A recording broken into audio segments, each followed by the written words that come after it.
Hello friends, welcome back to Hindi mirror channel. अभी जो हम कंटेंट लेकर आए हैं स्टूडेंट्स के लिए, पर्यावरण अध्ययन यानी कि एनवायरमेंटल साइंस स्टडीज़, ठीक है। और ये जो टॉपिक है, मुझे लगता क्या है, ये डेफिनेटली है कि जो बीए सेकेंड ईयर के स्टूडेंट हैं एसटीएसयू के, और जो आपके उत्तराखंड ओपन यूनिवर्सिटी के स्टूडेंट्स हैं बीए फर्स्ट ईयर के स्टूडेंट, ठीक है, उनके लिए पेपर कंपलसरी होता है। और जो है इसमें सभी पर्यावरण अध्ययन से संबंधित पूरी सामग्री है, आपको कहीं भी और जाने की ज़रूरत नहीं पड़ेगी। ये मैं आपको जितने भी खंड हैं और जितनी भी इसमें यूनिट हैं वो मैं आपको कराऊंगी। कम से कम इसमें इस वाली बुक में सारी ही चीज़ें यहाँ पर दी गई हैं। तो जितने भी स्टूडेंट हैं, चाहे वो एसटीएसयू के हैं और या फिर उत्तराखंड ओपन यूनिवर्सिटी के हैं, सभी स्टूडेंट्स इस वाली वीडियो को पूरा ज़रूर देखें। और ये वीडियो आपको 2 पार्ट में मिलेगी। इससे क्या होगा, एमसीक्यूज़ भी होंगे आपके और साथ में थ्योरी भी आपकी क्लियर हो जाएगी। चलिए, वीडियो शुरू होने से पहले जितने भी स्टूडेंट्स हैं हमारे साथ जुड़े हुए एसटीएसयू के, और जितने भी स्टूडेंट्स उत्तराखंड ओपन यूनिवर्सिटी के, एक लाइक तो बनता है। वीडियो शुरू होने से पहले लाइक कर दीजिए। और जितने भी स्टूडेंट्स अभी तक नहीं जुड़े हैं हमसे, वो सभी सब्सक्राइब कर लें, बेल आइकन हिट कर लें, क्योंकि सेकंड पार्ट आपको जो है, आज ये फर्स्ट पार्ट मिलेगा और सेकंड पार्ट आपको कल या परसों मिलेगा। तो तभी आपको मिल पाएगा जब आप सब्सक्राइब करेंगे और बेल आइकन हिट करेंगे। चलिए, शुरू हो चुकी है। लाइक कर दीजिए और शेयर कर दीजिए अपने सभी साथियों को, सेकेंड ईयर के स्टूडेंट, थर्ड ईयर के स्टूडेंट्स और साथ में यू के फर्स्ट ईयर के स्टूडेंट, सभी स्टूडेंट्स को अपने साथ के को शेयर कीजिए, क्योंकि इस पेपर में पास होना बहुत ज़रूरी होता है। अगर आप इसे पास नहीं हैं तो नेक्स्ट ईयर फिर आपको इसका पेपर देना होता है। और साथ में कमेंट बॉक्स में इस पेपर से संबंधित आपकी कुछ भी क्वेरीज़ हैं तो आप ज़रूर सेंड कीजिए। चलिए देखते हैं कौन सी आपकी फर्स्ट यूनिट आ रही है निकल कर। यहाँ पर जो है सभी के लिए पेपर बहुत अच्छा है। ये यहाँ पर पर्यावरण अध्ययन की बहुशास्त्रीय प्रकृति, तो ये हम यूनिट पर ही चलते हैं। हम यहाँ पर इंडेक्स को नहीं देखेंगे, यूनिट वाइज ही पहले देख लेते हैं, क्योंकि इंडेक्स में एक आप नज़र देख लीजिए, जितने भी स्टूडेंट हैं आपको कहीं लगे कि आपका ये टॉपिक ही नहीं। देखिए, पारितंत्र भी आपका टॉपिक है, जैव विविधता भी आपका टॉपिक है, पर्यावरण प्रदूषण भी आपका टॉपिक है, सामाजिक मुद्दे एवं पर्यावरण भी आपका टॉपिक है, साथ में मानव जनसंख्या पर्यावरण भी टॉपिक है। सभी में है ये टॉपिक, ठीक है। चलिए, पहला इसमें आपका टॉपिक जा रहा है पर्यावरण अध्ययन की बहुशास्त्रीय प्रकृति। तो इसमें आपके एमसीक्यू बेस तो आपका ये पेपर आएगा, लेकिन आप एमसीक्यू बेस किस पर करेंगे? जब तक आपको थ्योरेटिकल जानकारी नहीं होगी तो एमसीक्यूज़ आप तुक्का ही लगा कर आएंगे, ठीक है। और तुक्का कई बार सही भी जाता है और नहीं भी जाता है। अगर तुक्का सही चला गया तो हो सकता है आपके 35 नंबर आ जाएं। और तुक्का आप कितने आंसर का लगा लेंगे? ज़्यादा से ज़्यादा 10 या 12 का। 35 नंबर लाने के लिए आपको 35 क्वेश्चन सही करने होंगे। अगर 1 नंबर का आया तो आपको 35 कर लेंगे। अगर आपके 2 नंबर का आया तो कम से कम आपको 7 to 18 क्वेश्चन सही करने होंगे, जब आपके इतने नंबर आएंगे। तो थ्योरी भी पढ़ना ज़रूरी है, तभी आप यहाँ पर ये चीज़ें कर पाओगे। यहाँ मैं पूरी थ्योरी नहीं पढ़ाऊँगी। जो यहाँ पर आपके जो पॉइंट ऑफ व्यू जहाँ पर एग्ज़ाम के अच्छे होंगे उन्हीं को मैं आपको बताऊँगी। जो से भी पॉइंट लगेंगे कि एग्ज़ाम के उससे अच्छे हैं या फिर आपके एग्ज़ाम में आने चाहिए या फिर आ सकते हैं, तो वो ही आपको बताए जाएंगे। अब जैसे ये वाला पॉइंट है कि संयुक्त राष्ट्र द्वारा 1992 में रियो डो जेनेरो द्वारा 2002 में जोहान्सबर्ग में पर्यावरण विकास तथा सतत विकास पर गहरा विचार करके विश्व भर में लोगों से क्या किया गया, जहन में पर्यावरण के प्रति एक जागरूकता पैदा की गई। तो आप ये डेट याद कर लीजिए और ये कहाँ हुआ ये भी आप याद कर लीजिए, ठीक है। ये प्रश्न आपके एग्जाम में बन सकता है। अब चलते हैं आगे, और कोई इसमें पॉइंट्स निकल कर आ सकते हैं। पर्यावरण की परिभाषा में से भी आपके एमसीक्यूज बनते हैं। पर्यावरण के कारक कौन कौन से होते हैं? पर्यावरण के कारक होते हैं अजैविक कारक और जैविक कारक। अब अजैविक कारक में क्या क्या चीज़ें आती हैं यहाँ आप देख सकते हैं। पहले थोड़ा समझ लीजिए अजैविक कारक होता क्या है।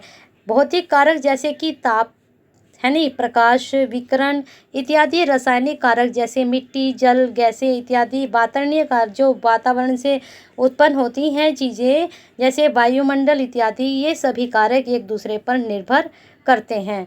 यहाँ पर प्रकाश के बारे में आपको इतना नहीं पढ़ना, आपको सिर्फ अजैविक कारक पता होने चाहिए कौन कौन से होते हैं। अब यहाँ पर आ जाइए, यहाँ से भी प्रश्न एमसीक्यूज में निकल कर आता है। वायुमंडल की संरचना किससे होती है? सौमंडल से, समताप मंडल से, मध्यमंडल से और अयान मंडल से। अब सौमंडल क्या है इसको अच्छे से पढ़ लीजिए, यहाँ से प्रश्न 100% बनेगा, ठीक है, वायुमंडल की संरचना से। तो यहाँ देख लीजिए, इसमें इन्होंने कहा है कि यह वायुमंडल का सबसे निचला स्तर होता है, यानी कि ऐसे ऐसे ऐसे ऐसे यहाँ ये सबसे नीचे होता है, यानी कि पृथ्वी पर। तो सौमंडल को आपको ये कहीं से भी इनका स्तर आपसे पूछा जा सकता है, ठीक है। समताप मंडल तो आपका ये मध्यमंडल तो बीच में ही आ जाएगा। तो चलिए आगे देख लेते हैं, यहाँ थोड़ा सा समझ लीजिए। ये इतना तो नहीं आएगा आपके एग्जाम में, लेकिन इतना ज़रूर आएगा कि ये कहाँ होता है। तो ये कहाँ होता है? सबसे निम्न स्तर पर होता है। और ये किससे बनता है? ये समताप मंडल के बीच का संक्रमण स्थिति वाला भाग है, उसे शोभस्तर कहते हैं, ठीक है। चलिए आगे चलते हैं समताप मंडल पर। अब समताप मंडल में क्या पॉइंट आ रहे हैं निकल कर, इसमें क्या है, समताप मंडल में ही 15 किलोमीटर से 25 किलोमीटर की ऊंचाई के बीच ओजोन गैस की अधिकता होती है, इसे ओजोन स्तर भी कहते हैं। समताप जो मंडल है उसको ओजोन स्तर भी कहा जाता है। यह स्तर सूर्य से आने वाली हानिकारक पराबैंगनी किरणों को अवशोषण कर उन्हें पृथ्वी तक नहीं पहुंचने देता है। तो ये प्रश्न भी आपके एग्जाम में बन सकता है। अब आते हैं मध्यमंडल, फिर है अयान मंडल। अयान मंडल के बारे में भी एक बार पढ़ लीजिए। इस क्षेत्र में सूर्य की जो विकिरण होती हैं पराबैंगनी किरणों की अधिकता के कारण वायुमंडलीय गैसें अयानिक अवस्था में रहती हैं, इसी कारण इस क्षेत्र को अयान मंडल कहते हैं। यहाँ पर विशेषताएं पढ़ देख लीजिए एक बार। फिर यहाँ पर प्रमुख क्षेत्र कौन कौन से होते हैं? स्थल मंडल होता है, जलमंडल होता है, वायुमंडल होता है, जैवमंडल होता है।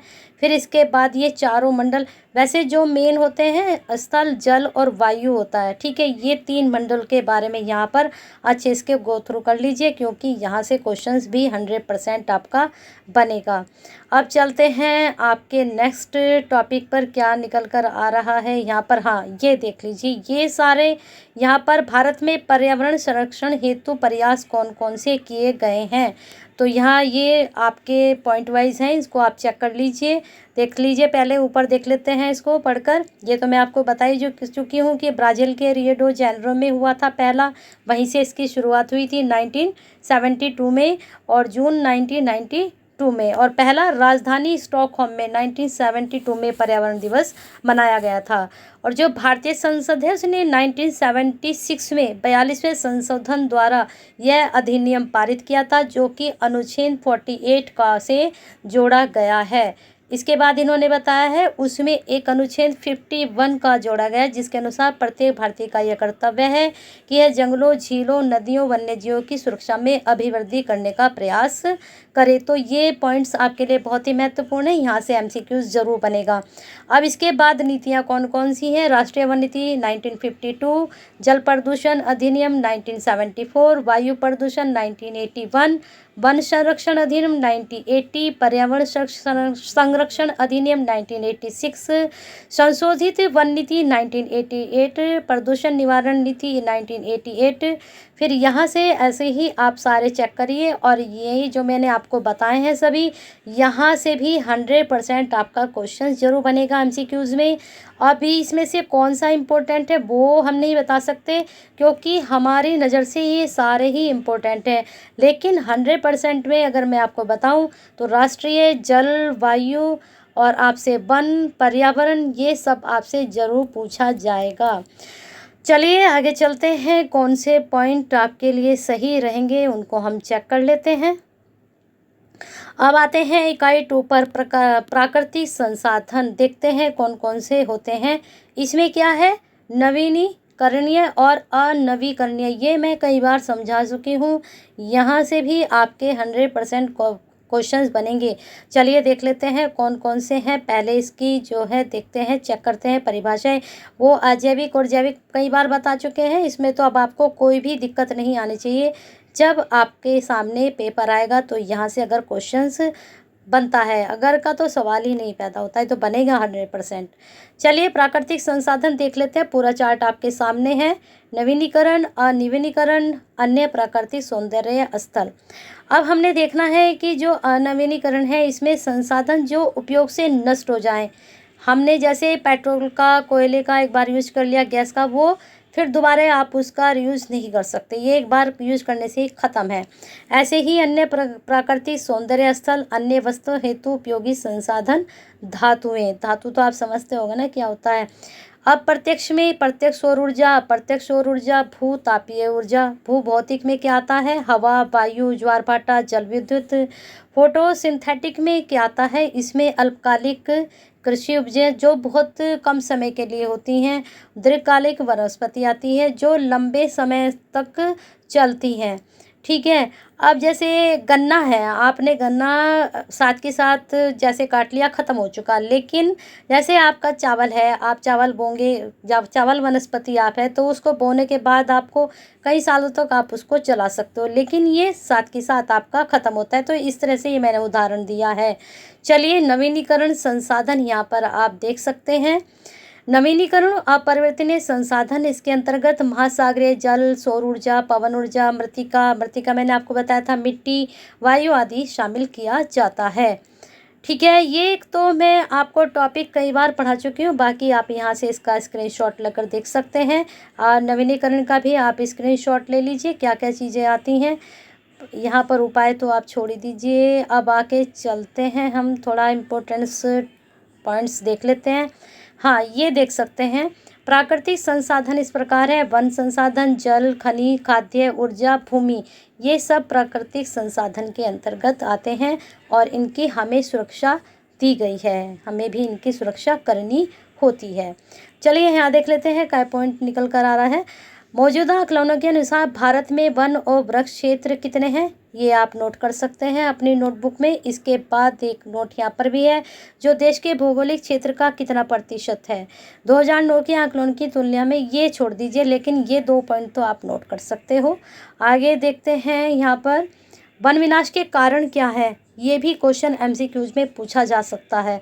तो यहाँ आप कारण देख लिए: अतिचारण, वनों में लगने वाली अग्नि, इसके वनों का चरागाहों का परिवर्तन, बहुउद्देशीय नदी घाटी योजनाएं, इनको भी आप देख सकते हो।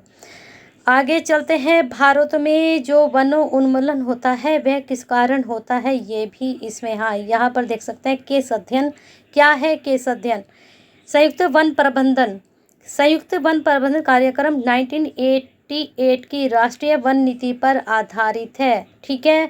इसमें पिछले 150 वर्षों से देश का लगभग 23% भौगोलिक भाग, इतना ये याद कर लीजिए, इतना हेक्टेयर पूछा जा सकता है। फिर यहाँ पर आगे आपसे और बताते हैं कौन कौन से पॉइंट्स आपके एग्ज़ाम में पूछे जा सकते हैं। पेपर 100% SDSU का तो MCQ बेस ही आएगा, FES का भी MCQ बेस ही आता है। जो आपके लास्ट ईयर के पेपर हैं वो मैं अपलोड करूँगी, तो उसमें थोड़ा बहुत आपको पता चल जाएगा कि किस तरह का MCQ बेस पेपर आपका बनता है। तो यहाँ पर जल का वितरण देख लीजिए, महासागरों का जल कितना है, सतही जल कितना है, ध्रुवीय बर्फ, ये भी एग्जाम में इतना तो पूछा ही जा सकता है आपसे। ठीक है। चलिए आगे देखते हैं। टिहरी बांध योजना, बहुत अच्छा ये टॉपिक आपका, यहाँ से प्रश्न बन सकता है। टिहरी बांध योजना कहाँ पर है? टिहरी गढ़वाल उत्तराखंड में। कौन सी नदी पर है? भागीरथी, और यहाँ पर झील गंगा लिखा है, भिलंगना होगा ये। फिर इसके बाद ऊंचाई तो वगैरह तो खैर नहीं पूछी जाएगी, लेकिन ये 2 पॉइंट्स आपसे पूछे जा सकते हैं। ठीक है। चलिए आगे चलते हैं, लेकिन फिर भी स्क्रीनशॉट लेकर आप इसको गो थ्रू कर लेना, एक बार हो सकता है पूछ लिया जाए।